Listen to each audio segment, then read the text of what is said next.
Buenas noches, amigas y amigos de Intercultural Raíces. Hoy nos encontramos desde el Albergue Juvenil del Valle en Murcia, donde se está llevando a cabo un encuentro previo a la asamblea del 30 aniversario de la ONG Entre Pueblos. Hoy nos encontramos en compañía de Ana Fornés, que viene del País Valenciano, quien es miembro de Entre Pueblos y de la Junta y responsable del área de discriminación. Valencia acoge y además es profesora del Departamento de Económicas de la Universidad de Castellón. Bienvenida, Ana. ¿Nos puedes explicar tú un poco acerca de qué te motivó a ti a participar como miembro activa de esta ONG Entre Pueblos? Pues yo, Entre Pueblos, la conocía porque en Valencia trabajaba en otras organizaciones, entonces, bueno, pues en espacios de militancia, en espacios sobre todo de temas feministas, bueno, pues tenía cierta relación, ¿no? Y fue a partir de un encuentro de formación política que hubo en Bilbao, que fui un poco pues de casualidad con una compañera de Entre Pueblos y bueno, pues allí la verdad es que me enamoré, ¿no? Me enamoré de la manera de trabajar, de los procesos, de cómo se tiene una perspectiva crítica, de cómo se enlaza la solidaridad internacionalista con América Latina, con las luchas de acá. Entonces, bueno, pues como que me encantó el espacio político donde estar y a partir de ahí pues ya empecé a caminar. Veo que hay un ambiente muy de hermandad aquí entre todos los miembros de Entre Pueblos y eso es bueno. ¿Qué te iba a decir? Respecto a las políticas que se llevan en temas de migración, tanto aquí en España como a nivel internacional, ¿vosotros qué opináis al respecto? Pues, a ver, Entre Pueblos nace, este año cumplimos 30 años, ¿no? Que por eso estamos aquí un poco preparando pues lo que será la asamblea, ¿no? Que entonces se empezó a hacer cooperación al desarrollo con una perspectiva de solidaridad internacionalista, es decir, de aprender. O sea, no es una cuestión de fondos económicos, es una cuestión de aprender y de interconectar las luchas, ¿no? Entonces, pero claro, en ese caminar, en el tiempo, han ido surgiendo luchas que tienen que ver con la opresión del sistema capitalista y una de ellas tiene que ver, hoy en día y cada vez más en el siglo XXI, la opresión que hay respecto a las migraciones, ¿no? Sobre todo aquí en el Estado español, la violencia y la vulnerabilidad hacia las personas migrantes es enorme, ¿no? Y poco a poco se fue incorporando en la organización desde hace un tiempo el mirar qué pasa acá, ¿no? Más allá de qué pasa en otros territorios, porque la lucha contra el capital, la lucha contra la injusticia cambia según los territorios, pero la violencia es la misma, ¿no? Entonces, ver el expolio de los recursos, cómo las transnacionales tienen esa impunidad en el mundo. Las transnacionales pueden perfectamente moverse libremente en el territorio. De hecho, también estamos en una campaña que se llama Stop Corporate Impunity, que tiene que ver con exigir a las empresas europeas y españolas la violencia que hacen en otros territorios, ¿no? Y esa violencia que hace promueve desplazamientos también, desplazamientos forzosos. Y aquí vemos cómo hay personas migrantes a quienes se les vulnera sistemáticamente los derechos, ¿no? Entonces, ¿cómo vincular esas luchas de la defensa del territorio con la defensa de la vida? Y la defensa de la vida tiene que ir, evidentemente, en una de sus primeras cuestiones, la libre circulación de las personas, ¿no? Que migre quien quiera migrar como un proyecto migratorio, pero sin obligación, ¿no? O sea, que la gente no se vea forzada a dejar su territorio, pero si quiere dejar su territorio, que lo deje con todas las condiciones.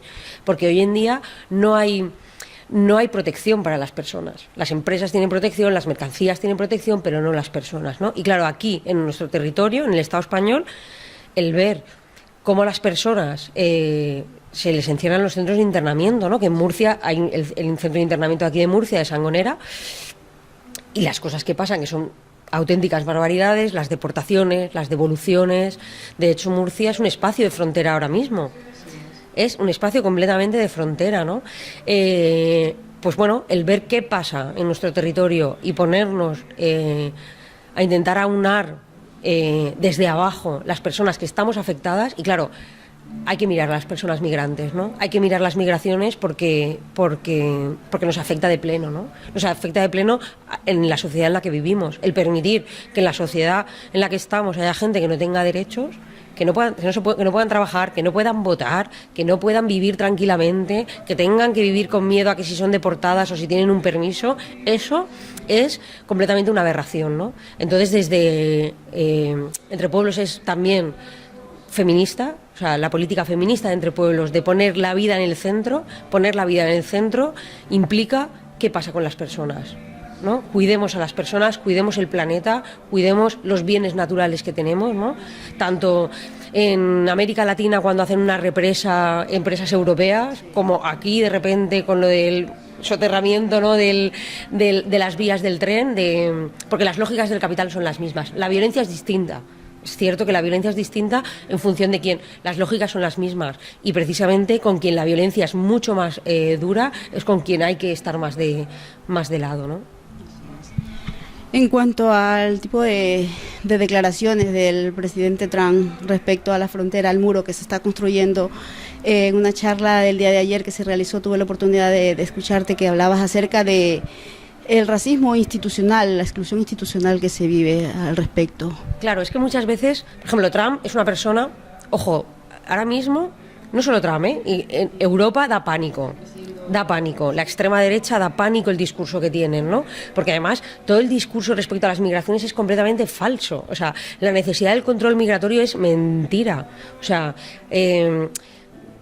nosotros no entramos en lógicas de se necesita la migración porque la población está envejecida, por las cotizaciones, no, es una cuestión de derechos humanos, pero es que aún así el territorio necesita gente. Es decir, entonces, claro, evidentemente Trump tiene un discurso que nos parece ridículo, pero ojo, porque la extrema derecha europea lo replica, y cuando hablamos del muro de Trump, en Ceuta y Melilla tenemos 2 vallas con cuchillas y con fosos y con claro, entonces, ¿qué pasa? ¿Eso es necesario? O sea, realmente al final nos cambian la lógica de pensamiento, acabamos pensando que es necesario el control migratorio, que al final eso, lo que pasa también es que aquí hay toda una industria detrás, varias industrias. Por ejemplo, la industria militar que necesita hacer una inversión militar cada vez más. La industria de la securización de las fronteras, que eso es un negocio y lo han visto las empresas europeas, con el tema de que si los drones, que si la biometría de los pasaportes, de tal, ¿no? Además, siempre la migración la acaban, de hecho, por ejemplo, en los presupuestos en España, en el Estado español, los presupuestos con migración va con protección de tráfico de personas y terrorismo. O sea, siempre lo vinculan con terrorismo, siempre lo vinculan con migración. Y es decir, hay un libro muy interesante que se llama El negocio de la xenofobia, de Claire Gaudier, que dice, es una industria en la que siempre se está justificando mayor inversión de un problema que nunca se resuelve. Porque la migración es un problema que no se resuelve, y es un problema que no se resuelve porque no se va a resolver porque no es un problema. Entonces, por eso no se va a resolver. Entonces, el verlo como un problema hace que estemos haciendo, o sea, evidentemente nosotras no, pero que se hagan políticas estatales, políticas públicas, por supuesto racistas, por supuesto, porque que una persona española viaje por 20, 30 euros cogiendo un ferry a Marruecos sin ningún problema y que en cambio una persona de Marruecos tenga que gastarse 1.000 euros para poder ir precariamente jugándose la vida, eso es una desigualdad como muy grande, ¿no? Y luego, claro, vemos cómo ni toda la cantidad de gente desaparecida, ahogada en el mar, toda la violencia de la gente, les da exactamente igual, ¿no? Entonces es un poco, cambiemos la lógica, tenemos que exigir ya el fin del control migratorio. Incluso, una de las cosas que comentábamos es, las fronteras parece que fueran necesarias, ¿no? Mucha gente te dice, bueno, y si no hubiera fronteras, ¿qué pasaría? ¿No? La gente tiene un imaginario de que detrás de las fronteras hay como hordas de gente zombie, ¿no? Porque no son ni personas, son como zombies, ¿no? Que nos abordarían y nos invadirían. Y eso en realidad es una manera de pensar como muy racista. O sea, si no hubiera fronteras, no pasaría nada. Las fronteras no impiden que la gente venga, lo que impiden es que la gente se vaya y que la gente se mueva. Porque además, hasta que, por ejemplo, el Estado español entró en el espacio Schengen, la gente de Marruecos y de Argelia venía, y somos un espacio transfronterizo. La gente venía una temporada, venía de vacaciones, intentaba buscarse la vida, pues no le iba bien, pues se volvía, ¿no? Que es lo que pasaría si no hubiera fronteras. Pero el hecho de que la gente haga una inversión tan grande para entrar y se juegue la vida, pues luego si está aquí, aunque sea viviendo en la calle, no va a volver. Porque se ha jugado tanto que no puede volver, ¿no? Entonces, pues eso, el racismo institucional, que claro, al ser institucional y estar legislado, nos da la sensación de que es lo normal. Pero estas leyes es que no son normales. O sea, además son unas leyes racistas porque discriminan a unas personas, pero además luego hemos visto cómo los estados les da igual. Y si tienen que incumplir sus leyes, como las devoluciones en caliente y como un montón de otras cosas, como las racistas, como la situación de los CIE, lo hacen y no hay repercusión. Y lo terrible es que consintamos vivir en una sociedad donde hay una violencia específica sobre una gente y no hagamos nada. Eso es muy, muy, muy peligroso. La gente se está acostumbrando a ello, lo está haciendo habitual. Claro, es como, mira, por ejemplo, yo en Valencia Coge, donde trabajo, llevo un programa de racismo y mucha gente es de, bueno, me para la policía, es normal. No, no es normal.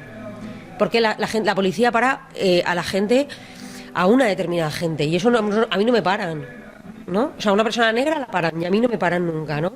Entonces, ¿dónde estamos?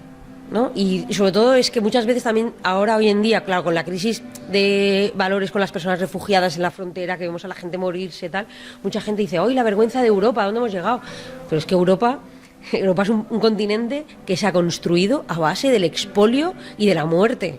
Porque desde el siglo XV, que empezó el expolio y la vulneración y los asesinatos y la explotación de toda América Latina y de todo el continente africano, la riqueza de Europa no es suya. Ha sido a costa de otros territorios, ¿no? Entonces, hoy de nuevo, esa gente de esas colonias que fueron dominadas, que fueron explotadas, esas personas de esos territorios son las que continúan sufriendo esa vulneración. Pues tenemos que decir, oiga, a ver, ¿qué es Europa? ¿Quiénes somos, no? Esta ciudadanía europea de libre circulación, ¿no? Lo del espacio Schengen. Espacio Schengen, libre circulación, podemos viajar por todos los países. ¿Quiénes? ¿Quiénes podemos viajar, no? ¿A costa de qué? Entonces, y esto se enlaza con la deriva europea de extrema derecha, como cada vez más el discurso, hemos visto hasta declaraciones de que se ahoguen en el mar, ¿no? O sea, Dios mío, o sea, salvar a la gente es hacer un efecto llamada, pero en serio, no deberíamos consentirlo, ¿no? Porque además todo el discurso de migración, respecto a las migraciones, el espacio de legitimidad es de la derecha. Apenas desde la izquierda podemos exigir que se cumplan los derechos humanos, pero es que los derechos humanos es un paraguas demasiado grande, ¿no? O sea, realmente, claro que hay que proteger los derechos humanos de las personas migrantes, pero ¿qué falta? ¿Qué más, no? Eso es lo mínimo. A partir de ahí, las personas migrantes podrían poder trabajar cuando quisieran, porque además tenemos una ley tan estúpida, la ley de extranjería nuestra, obliga a que la gente esté 3 años de manera irregular hasta que puedan regularizarse. O sea, tenemos una ley que dicen, sí, ustedes están aquí, pero van a tener que aguantar 3 años hasta que puedan estar regulares. Y eso que hace que la gente esté aguantando unos niveles de explotación, porque en realidad, ¿qué ayuda? A la economía sumergida. Porque la economía sumergida, que es la economía sumergida en el Estado español, mantiene el Estado español. Es necesaria. Entonces, es una hipocresía absoluta. Todo el discurso de migración es una hipocresía, ¿no? Porque tiene que ver con el lucro del capital, con las empresas, Entonces, claro, tenemos que hay una batalla muy importante de decirlo, de escuchar las voces y también respecto a la propia gente migrante, a decir, no, es que ustedes tienen el derecho de estar aquí. Es que tienen el derecho a moverse cualquiera donde quiera vivir y vivir donde quiera vivir y como quiera vivir y tener derechos políticos y poder votar y poder trabajar y poder vivir tranquilamente, ¿no?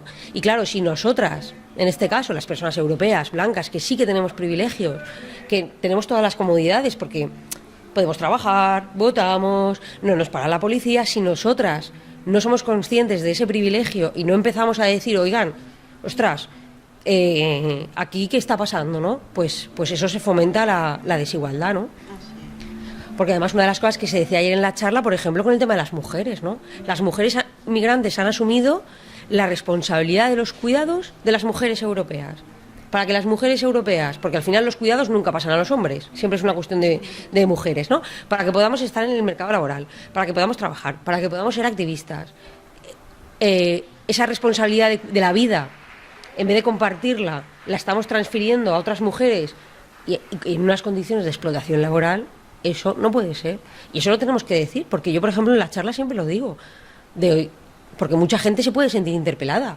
Si ustedes en su casa tienen a personas limpiando su casa, cuidando a sus mayores y cuidando a sus hijos y a sus hijas, ¿en qué condiciones lo están haciendo? ¿No? Y eso sí que puede ser, sí que nos afecta, porque ya no es una transnacional o un Estado que está haciendo una situación de explotaciones. Nosotras, ¿qué estamos haciendo? Y nosotros, ¿no? Porque los hombres ahí también tienen responsabilidad, ¿no? Entonces, como empezar a desmontar esta lógica capitalista en la que estamos, ¿no? De consumo, también al final consumimos ¿a costa de qué? ¿De quién? ¿No? De lo que consumimos, qué repercusión tiene en otros territorios. Entonces, la lucha contra el capital tiene muchas vertientes, ¿no? Y una de ellas es defender la libre movilidad. Y cada vez más, o sea, porque hay personas que no pueden ser turistas. Hay gente que no puede ni tener un pasaporte. ¿Por qué? ¿Por qué no puede venir la gente a Europa? Que vengan, tranquilamente. Si la gente pudiera ir y venir, no pasaría nada. De hecho, mira, cuando el Estado español entró en el espacio Schengen, todos los países del centro de Europa estaban escandalizados diciendo, cuando hagamos libre circulación en Europa, todos los países del sur, porque nosotras seguimos siendo países del sur, entonces en muchos países de Europa somos la frontera sur y somos, en esa escala de racismo, estamos por debajo de ellos, ¿no? Y entonces decían, cuando abran las fronteras, toda la gente española, italiana, portuguesa, griega, se va a venir a vivir a Bélgica y a Alemania porque aquí se vive mejor. Y no fue así. Entonces, de la misma manera, si las fronteras se abrieran, pues a lo mejor en un principio, con toda la presión que hay ahora mismo, pues habría una subida, pero eso se regularía inmediatamente. Pero eso ni siquiera se puede plantear. Ningún partido político va a tener en su proyecto la apertura de fronteras, porque las personas migrantes no votan. Y encima, como estamos, que luego es como muy gracioso, ¿no? Porque o sea, como muy curioso decir, la pérdida de soberanía de los estados, ¿no? Las empresas tienen un montón de soberanía, con los tratados de libre comercio, ahora que viene el TTIP, el CETA, que eso sí que es pérdida de soberanía. Eso parece como que no nos afecta para nada, ¿no? Y parece como que las personas migrantes sí que nos van a afectar. Entonces es como pues la lógica perversa del discurso, ¿no? Entonces es importante generar voces para la gente concienciada. Y luego hay un montón de rumores que son falsos, ¿no? Es como, ¿cómo puede ser que las personas migrantes vengan a robarnos el trabajo y vengan a vivir de ayudas sociales? A ver, una cosa u otra, aclárense, ¿no? Y cómo van metiendo las cosas y cómo la gente va ahí pues insensibilizándose, ¿no? Bueno, muchísimas gracias, Ana, por tu aportación. Ha sido muy, muy interesante, la verdad, y es un gusto escucharte. Y nada más queda desearles porque sigáis cumpliendo muchísimos años más de aniversarios uno tras otros y que sois una gran familia y a nosotros nos maravilla estar colaborando aquí con vosotros. Pues me parece súper interesante el proyecto porque la comunicación es un derecho humano y el comunicar desde abajo, el comunicar lo que nos interesa, ¿no? Porque también estamos acostumbradas a ser consumidoras de comunicación y el hecho de que haya proyectos de comunicar lo que se hace, ¿no? Lo que nos interesa a la gente, pues me parece como la pata necesaria en el activismo, así que enhorabuena también. Muchas gracias. A ti. Seguimos, compañero.